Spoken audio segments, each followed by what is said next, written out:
Welcome to the Leukemia and Lymphoma Society of Canada's recording entitled Inspiring Survivors, Darren Bessette's Story. This presentation is part of the Your Life After Cancer series.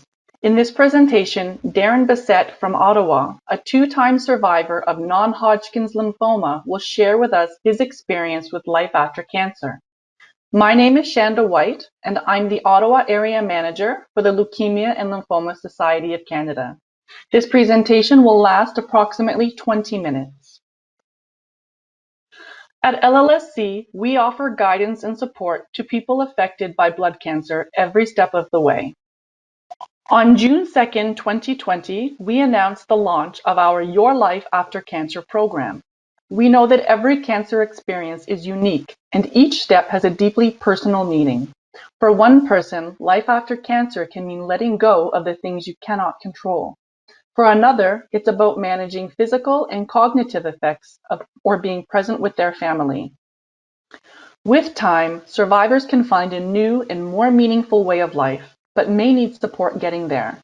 We are committed to building the tools and resources you may need to help you move forward after your blood cancer experience. Visit yourlifeaftercancer.ca for these new tools and resources. For example, you can review our new fact sheets on important topics such as adapting to cancer-related fatigue, managing brain fog, or supporting your loved one. You can also read, listen to, or download stories of people who have experience with life after cancer, or people who are managing a chronic blood cancer. Additionally, you can visit our new website to access multimedia resources such as webcast recordings and podcasts with experts in the field. For example, social worker Margot Kennedy shares insights on managing overwhelming feelings and stresses, or social worker C. Elizabeth Doherty presenting on searching for meaning and a new normal. It's now time to begin our presentation, and it's my pleasure to introduce our speaker, Darren Bessette. Darren is from Ottawa and in 2016 received a diagnosis of diffuse large B-cell lymphoma. Over to you now, Darren. Thank you very much, Shanda. I appreciate the warm welcome, and also thank you to the LLSC for having me present today. I'm very happy to be here to kind of walk you through at least my journey as to how I've survived cancer. It's probably a very typical journey that many cancer survivors will go through or have gone through, but I'm hoping in the process I can share some of my information and my tips to maybe help one of you better cope with going through cancer and the cancer diagnosis. So to start my presentation, I'm going to walk you through from the start, which is basically where you get your first diagnosis, how you deal with the treatment and the fighting of the cancer, and then work your way through into life after cancer and what that all means, because things also happen then that a lot of people often forget because they're more worried and concerned about fighting the cancer, and then maybe provide some tips as to how you can manage and cope with everything going on with your diagnosis. So if we can go to the next slide, the most important thing is when you get that first diagnosis. It's probably going to come to you as a huge shock. There's going to be a lot of stress going on. Your emotions are going to take over.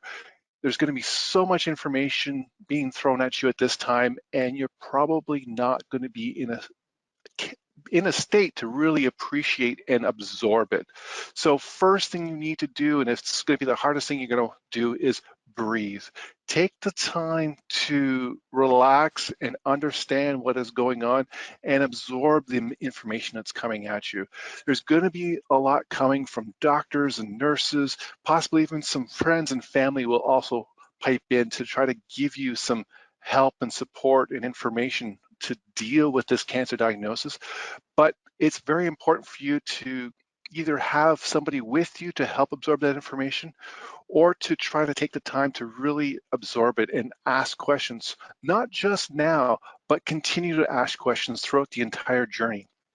The more you can understand and see what treatment options are available to you, the better you're able to manage and cope with the diagnosis and potentially the treatments, and hopefully the cure that comes with it.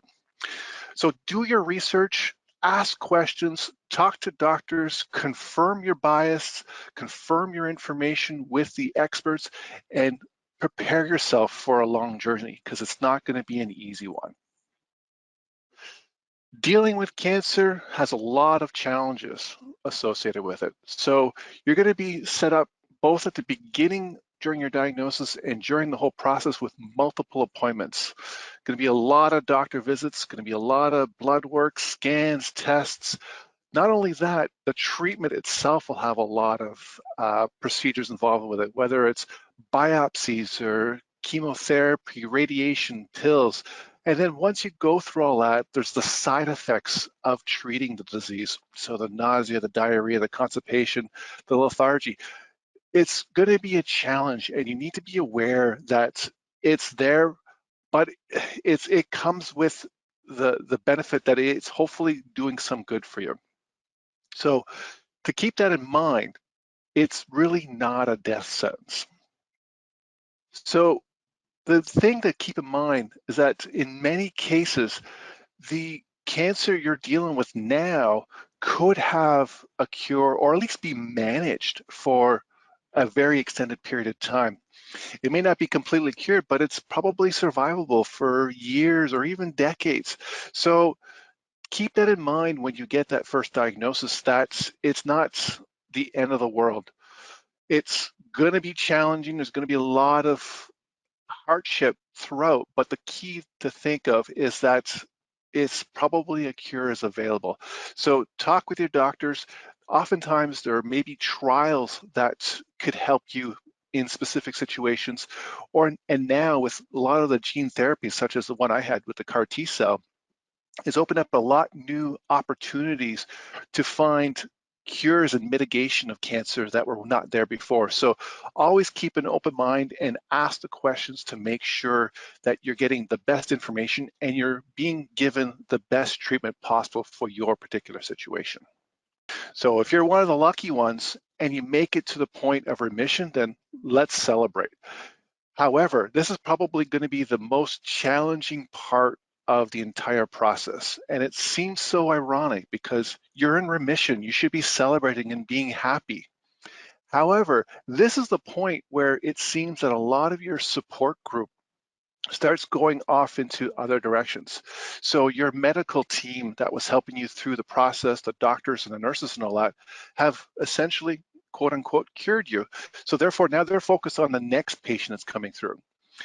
You're now in a state where you're almost left alone because everyone assumes that, hey, you're normal again, get back to it. So you start trying to get back to work and you're finding it's very challenging. That chemo fog, that lack of energy is very daunting, and it just increases the anxiety because now you don't know if you can perform as you did before, given how you're currently feeling. And it takes a long time. So you got to give yourself that time to really fully heal, even after the doctor says you're healed from the cancer, because there's a lot of side effects that just take a really long time to build back up to what it once was. Especially when you're going into the workplace, there's expectations all around you from the people you work with. Sure, they understand that you've had cancer and you've gone through a big thing, but they still may have the expectation that you're able to perform as you did prior to your diagnosis, which is not always the case. You have to take the time and ensure that you're progressing at the right pace that you can manage. But obviously, this is going to increase your anxiety because you want to feel accepted and know that you're performing with respect to everyone else in the workplace, and trying to meet these expectations that are possibly too lofty for you at this period of time. So the big thing is that you got to understand that it will come back. It's going to take some time and you just need to relax. But at the same time, you're no longer the same anymore and you need to accept that. So I was on a vacation this past winter. I was one of the few that was able to get away before the lockdown. And I saw this on a side of a shack. And it really, to me, emphasizes the cancer patient's motto. And it's a quote from Bob Marley. I'm going to read it, and I really want you to really absorb the words. You never know how strong you are until being strong is the only choice you have. Think about that for just 1 second.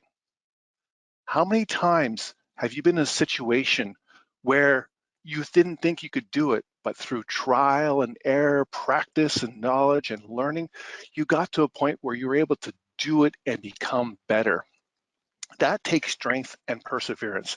And this quote really emphasizes that, because when you're going through a cancer diagnosis, there's going to be points where your strength is going to be pushed to its limits.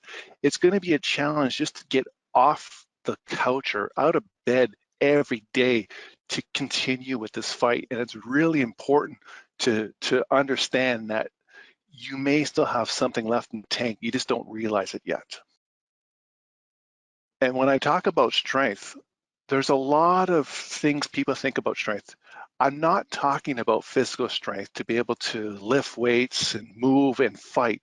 Sometimes strength actually involves having the courage to stand up to your convictions. In some cases, as bad as this will sound, it could be that you strongly believe that fighting the cancer is not worth the side effects you're going to feel. Strength is needed to be able to stand on that decision overwhelmingly against all the loved ones around you who want you to stay around as long as you can. That takes strength. That is not the strength that requires muscle. That is the strength that requires deep down passion to be able to have the conviction to ensure that your decision makes sense and you're going to be happy with that final decision. So sometimes it's not about, picking yourself up physically, but sometimes you need to pick yourself up mentally as well. As the quote here says, it isn't a failure unless you stay down. So strength is there when you need it. You need to be able to get off the couch once in a while to walk, to get yourself your own glass of water, because then you know you're at least achieving more than what cancer is fighting you against. So the key thing that a lot of people talk about is, are you a cancer survivor? Not everyone wants to associate themselves as a survivor, and oftentimes you hear the term warrior. As a result, I wanted to put this slide in because I sometimes identify myself with either or, and I wanted to kind of give my definition of what I think these two names or badges represent. So to me, a survivor is someone who endures until the end, versus a warrior is someone who fights until the end. And the best way to really explain my thought process on this is to provide an analogy. So if you were to imagine somebody being stranded on a deserted island, the person who's a survivor would wait until someone comes around to save them from that island. They have survived long enough for someone to come rescue them. Versus the warrior put into a similar situation will find ways to get himself or herself off the island in any way possible, whether it's building a raft, looking for a way to maybe swim to the nearest shore, or find other tools or other mechanisms to signal a way out of this situation. So why I wanted to bring this up is because oftentimes people don't quite understand if I should be telling someone that they're a survivor or a warrior after they've beat cancer. And in some cases, it may be necessary to use either one of these approaches when working through and fighting your cancer diagnosis, your cancer treatments, because there are times where the warrior mentality will come in where you really need to fight and work at getting through the whole process, where other times it may be just better to just take it easy and let things happen and wait until a better time to start to fight. So I'm not saying that either approach is better than the other, just that at times it makes sense to use either one depending on your given situation. So one of the things that's really important throughout your entire process is to organize your teams. They will help you get through the challenge you will be faced moving forward. You need a team that's on your medical team, which is your doctors, your nurses, and that medical group to help you understand your diagnosis, understand the different pathways possible for treatment, and also understand the side effects you're going through. But not only that, you need your support group, those people in the background that are going to help you through the tough times, get you to your appointments, and be there when you need them. Someone you can talk to about the issues and the problems you're going through. You also need a team of peers, like-minded people going through similar treatments, similar diagnosis, similar cancer problems that you're going through, so that you can share ideas and see what works for them that may work for you and vice versa. And then most importantly, you need the fans. You need those people in the background that are there cheering you on with each one of your success, whether that's just getting out of bed every day. Those fans will help provide that positive side to encourage you to keep fighting and keep moving forward as you go through this process. Another thing that's really important when it comes to these teams is the sharing of info. In my experience, the more info I could share with these teams, the better they were able to relate to what I was going through and empathize more freely with how I was feeling. It's very important to share this information because you want them to understand so they don't feel as though you're blocking them out just because you're actually having a bad day. It has nothing to do with them. It's just the treatments are just so rough that day that you just can't deal with it, and it's not them. One of the most important things in all of those is that you're going to have to learn to say no. Though people want you at their events and want to be with you, sometimes you just can't do it. And you have to be able to have the courage to say no. And it's not a problem with them. It's just that day you just can't do it. You'll do your best most days, but sometimes it's just not there. And with that, one of the things that probably is the most hardening for a cancer patient is those close contacts, those close friends who cannot deal with a diagnosis. And for some reason, instead of working with you and helping you and being your support group, actually turn away and leave and stop communicating with you, not because of you specifically, but because they can't deal with your diagnosis and the potential of something happening to you. So rather than deal with it and work with you to learn and how to adapt, they just turn a blind eye and walk away, and you lose your friends. Keep that in mind, that that will happen, and it's not your fault. And that's the most important part. It is not your fault. They will hopefully come around at some point in time once they realize what they did, but don't feel bad for yourself. It's their problem that they need to work through, and hopefully they will get the support they need to do that and come back and work with you again. So what lies ahead? It is not going to be easy. You're going to have good days and bad days. And the key here is to try to make the most of every day.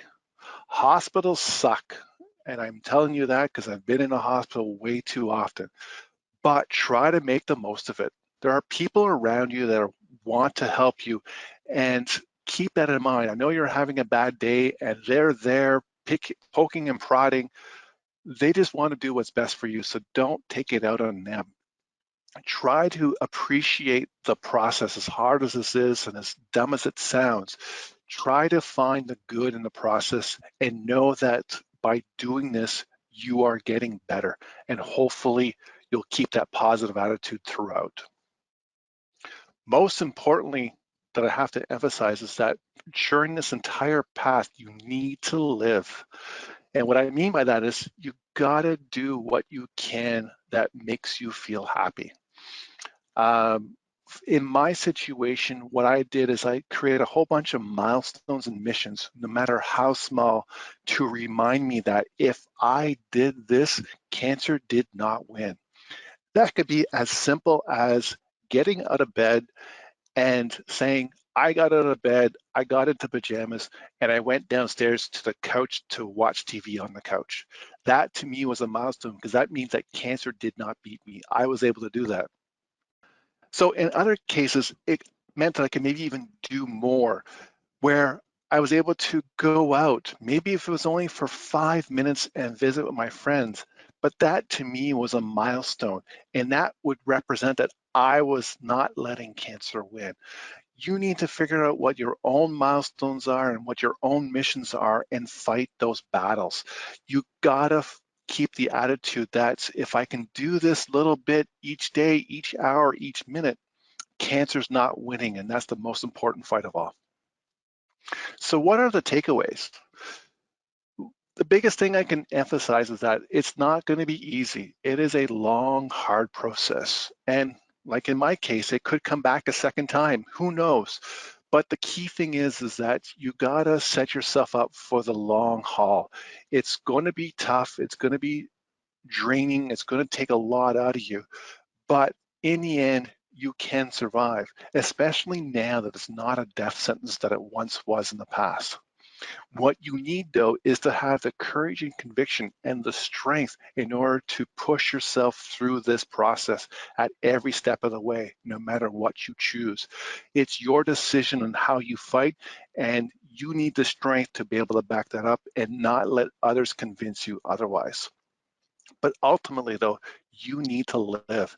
It's all about your well being, and you need more than ever to be able to set your own milestones, your own goals, and use that as a momentum in order to get past this, whichever way you can. So that concludes my presentation. I know this is not a live presentation, so I've left my information here. Feel free to reach out to me at any point in time to ask me questions. I'm more than happy to share my experience and my opinions on how to go through this. I hope it was informative and that you were able to get at least something out of it that maybe was new to you. And again, this is all my information, so please reach out whenever you feel. Thank you. Thank you so much, Darren. We really appreciate you taking the time to share your story with us today. We would also like to thank CIBC, our national partner for the Your Life After Cancer program. Visit yourlifeaftercancer.ca for more resources. And don't hesitate to contact your community services manager for support at each step of your blood cancer experience.